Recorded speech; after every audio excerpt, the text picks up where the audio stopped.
پاکستان میں چینی hybrid canola بیج کی پیداوار سالانہ $4 ارب کی بچت۔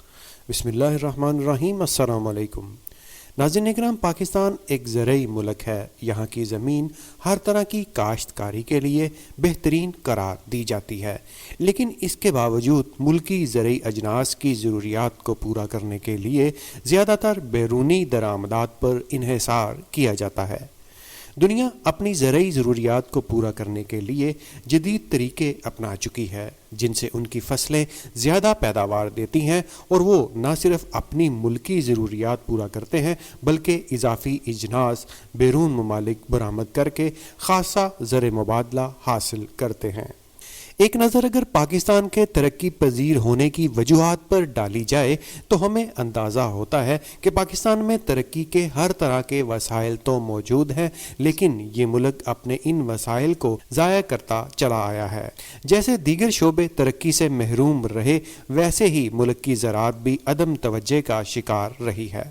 پاکستان کا کسان آج بھی پرانے روایتی انداز سے کاشت کر رہا ہے، نتیجتاً ملکی فصلوں کو کئی طرح کے مسائل کا سامنا رہا ہے، اور آج پاکستان زرعی اجناس بیرون ممالک سے خریدنے پر مجبور ہو چکا ہے۔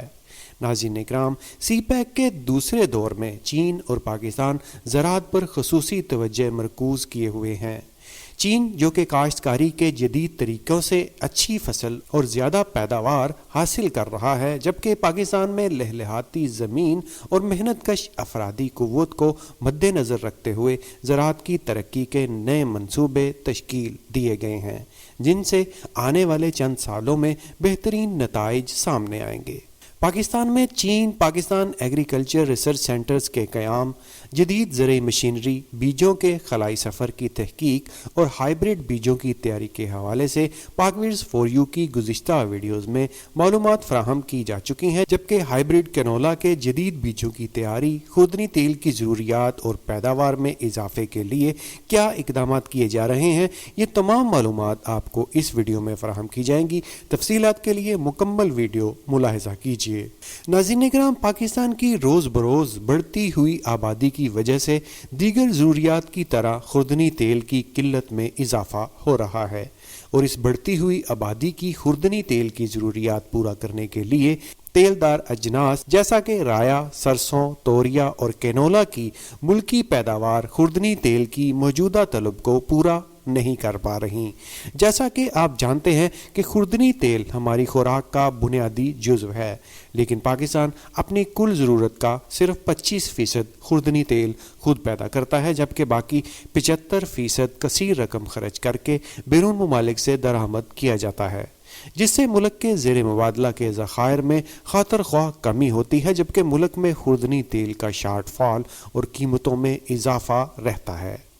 پاکستان میں زراعت کے شعبے کو ایک نظر دیکھا جائے تو زراعت پاکستان کی معیشت کی بنیاد ہے، جس کا جی ڈی پی میں حصہ 19% ہے، اور زراعت ملکی کل برآمدی آمدنی کا 80% حاصل کرتی ہیں، جبکہ 42.3% سے زیادہ افرادی قوت اس شعبے سے روزگار حاصل کرتی ہے۔ یہاں 79.6 ملین ایکڑ کے کل رقبے میں سے 22.1 ملین ایکڑ پر کاشت کی جاتی ہے۔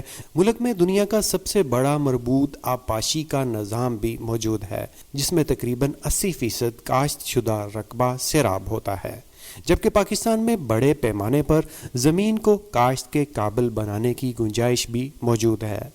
اتنے وسائل ہونے کے باوجود پاکستان بیرون ممالک سے اجناس کیوں درآمد کر رہا ہے، اور ملکی فصلیں ملکی ضروریات کیوں پوری نہیں کر پا رہی؟ اس حوالے سے آئیے کچھ معلومات آپ کے گوش گزار کرتے ہیں۔ ناظرین اکرام، وقت کے ساتھ ساتھ دنیا نے جدت اپنائی اور زراعت سمیت اپنے ہر شعبے کو ترقی دی۔ دنیا میں زراعت کے شعبے میں ایسے بیج بنائے جاتے ہیں جو کئی طرح کے علاقوں میں کاشت کیے جا سکتے ہیں۔ جدید ٹیکنالوجی کی مدد سے ان بیجوں کو ہر لحاظ سے قابل کاشت اور زیادہ پیداوار کے قابل بنایا جاتا ہے۔ اسی طرح آبپاشی نظام کو بہتر بنانے کے لیے بڑے ڈیم تعمیر کیے جاتے ہیں۔ یہ ڈیم نہ صرف فصلوں کو پانی مہیا کرتے ہیں، بلکہ جب زیادہ پانی سیلابوں کی شکل میں بہتا ہے تو یہ پانی ڈیموں میں ذخیرہ ہو جاتا ہے، جس سے فصل کو نقصان نہیں ہوتا۔ لیکن پاکستان کی تاریخ میں ایسے انتظامات بہت کم دیکھنے کو ملتے ہیں۔ جدید دور میں بھی پاکستان کا کسان فرسودہ اور پرانے طریقوں سے کاشتکاری کرنے پر مجبور ہے، اور 50 سال ملکی فصلیں ڈیم نہ ہونے کی وجہ سے سیلابوں میں بہہ جاتی رہی ہیں۔ نتیجتاً پاکستان کی اجناس ملکی ضروریات بھی پوری کرنے کے قابل نہیں رہیں۔ ناظرین کرام، بات کی جائے خوردنی تیل کی تو پاکستان پام آئل کی 90% درآمد انڈونیشیا اور 10% ملیشیا سے کرتا ہے، جبکہ اس کے علاوہ ایران سے بھی کوکنگ آئل پاکستان لایا جاتا ہے۔ پاکستان میں تیل و گھی کی سالانہ کھپت 44 لاکھ ٹن کے لگ بھگ ہے، جس میں سالانہ بنیادوں پر 2 سے 3% اضافہ ہو رہا ہے۔ پاکستان گھی اور آئل استعمال کرنے والے دنیا کے بڑے ممالک میں شمار ہوتا ہے۔ پاکستان ادارہ شماریات کے مرتب کردہ اعداد و شمار کے مطابق تیل کا درآمدی بل سال 2022 کے 10 ماہ میں 99.14% سے بڑھ کر 19.69 ارب ڈالر تک پہنچا ہے۔ ماضی میں دوست ملک چین بھی خوردنی تیل کی قلت کا شکار رہا ہے، لیکن اب چین کینولا کی جدید اقسام کاشت کرتے ہوئے اپنی تمام ضروریات پوری کر رہا ہے۔ خوردنی آئل کی ضروریات اور پیداوار کے حوالے سے پاکستان اور چین کیا اقدامات کر رہے ہیں، آئیے اس حوالے سے معلومات آپ کے گوش گزار کرتے ہیں۔ ناظرین اکرام، پاکستان میں چین کے تعاون سے کینولا کی جدید قسم متعارف کروا دی گئی ہے۔ پاکستان میں گجرانوالہ کے نواحی علاقے چک بیگ میں 100 ایکڑ رقبے پر کینولا کی جدید قسم کی کامیاب کاشت کی گئی ہے۔ اس کی باقاعدہ کاشت کا آغاز 2019 میں رجسٹریشن کے بعد کیا گیا تھا۔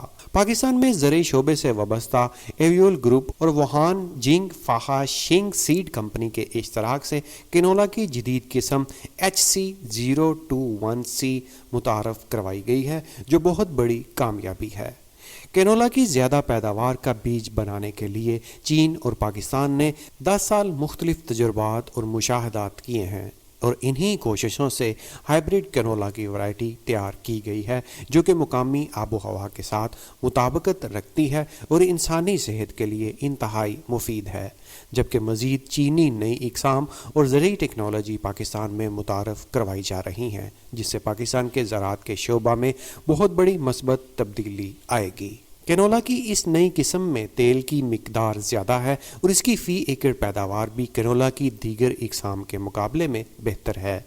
چین اور پاکستان کی زرعی کمپنیوں کی تحقیق کے بعد ہائیبریڈ کینولا کی کاشت کی کامیابی نے پاکستانی کسانوں کے لیے امید کی ایک بڑی کرن پیدا کی ہے، جبکہ اس کی بھرپور کامیابی سے پاکستانی معیشت کے لیے خوردنی تیل کے تقریباً 4 ارب ڈالر کے درآمدی بل میں بڑے پیمانے پر کمی آئے گی۔ ہائیبریڈ بیج HC021C کی پیداوار مقامی کینولا کے مقابلے میں 2 گنا زیادہ ہے، اور خوردنی تیل کو استعمال میں لانے کے ساتھ اس کے اجزاء میں سے ایک کو جانوروں کے چارے کے طور پر بھی استعمال کیا جا سکتا ہے۔ ناظرین اکرام، پاکستان میں چین کے تعاون سے زراعت کی ترقی کا یہ سفر ابھی ختم نہیں ہوا۔ چین تحقیق سے متعلق ٹیکنالوجی کو بھی پاکستان میں منتقل کرے گا، تاکہ پاکستان کے کسانوں کو کینولا تیل کی پیداوار میں خود کفیل بنایا جا سکے، تاکہ پاکستان کی مقامی ضروریات پوری ہو سکے۔ پاکستان بھر میں کمپنیاں 20,000 سے زائد کسانوں کو رایا سرسوں اور سچے کینولا کے درمیان فرق اور 2023 تک اس کی اقتصادی قدر کے بارے میں تربیتی سیشن میں آگاہی بھی فراہم کریں گے۔ پاکستان میں مختلف قسم کی کاشت کے دوران تکنیکی چیلنجوں کو حل کرنے کے لیے دونوں ممالک کی کمپنیاں مقامی آب و ہوا کے تحت پوری پیداواری ٹیکنالوجی کو بہتر بنانے کے لیے مل کر کام کر رہی ہیں، اور آنے والے وقت میں کینولا سمیت ملک کی دیگر اجناس میں بڑی تبدیلی آئے گی۔ امید ہے ویڈیو میں دی گئی معلومات آپ کو اچھی لگی ہوں گی۔ ہمیں اپنی رائے کمنٹ سیکشن میں ضرور دیں۔ مزید ویڈیوز دیکھنے کے لیے ہمارے چینل پاک بیٹس فار یو کو سبسکرائب کر کے بیل کے آئیکن کو ضرور دبائیں۔ پھر ملیں گے ایک نئی ویڈیو کے ساتھ، تب تک کے لیے اللہ نگہبان۔